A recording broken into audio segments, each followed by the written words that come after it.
रायगड़ा जिला काशीपुर ब्लॉक टिकिरी स्थित उषापड़ा उत्कल आलुमिना टाउनशिप परिसर में श्री लक्ष्मीनारायण मंदिर प्रतिष्ठा उत्सव अनुष्ठित हो जाइछि।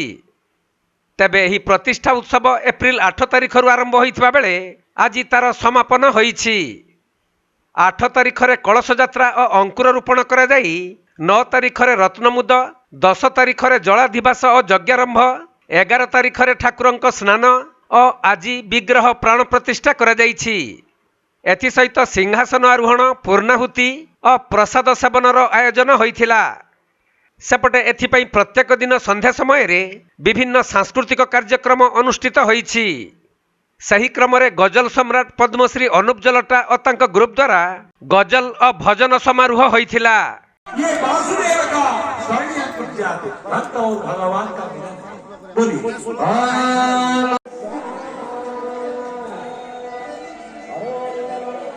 तो बहुत ही हम्बल पर्सनालिटी है और खास करके अनुप जी के साथ हम और साथ ही साथ अजहर साहब। रायगड़ा जिल्लारू प्रफुल्ल कुमार बेहरा रिपोर्ट के लाइव।